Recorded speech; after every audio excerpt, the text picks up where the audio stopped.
Welcome to our channel. Today we how to set up Autopay on the Wells Fargo app. Quick tutorial step by step clearly. Open the Wells Fargo app on your device. Log in using your username and password. Once logged in, tap on the Accounts tab. Select the account from which you want to set up Autopay. Scroll down to find the Payments section. Tap on Autopay or Manage Autopay. Next, choose the bill you wish to set up for Autopay. Select the payment amount. You can choose the minimum, full, or custom amount. Choose the frequency of the payments. You can set it as monthly, bi-weekly, or weekly. Select the start date for your Autopay. Review the payment details to ensure everything is correct. Tap Set up Autopay to confirm your choices. You will see a confirmation screen once Autopay is successfully set. Take a moment to check your Autopay settings in the app. If needed, you can return to modify or cancel Autopay at any time.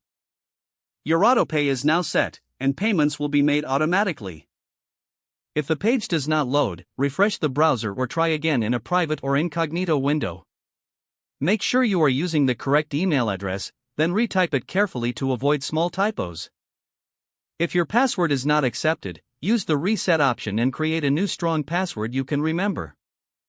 Check your spam folder for verification or security emails, then complete any requested confirmation steps.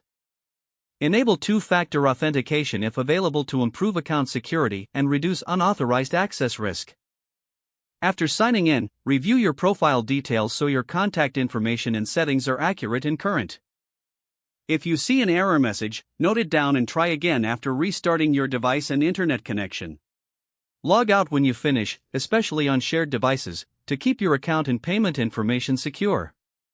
If the page does not load, refresh the browser or try again in a private or incognito window. Make sure you are using the correct email address, then retype it carefully to avoid small typos. If your password is not accepted, use the reset option and create a new strong password you can remember. Don't forget to like this video and subscribe to our channel for more step-by-step tech guides.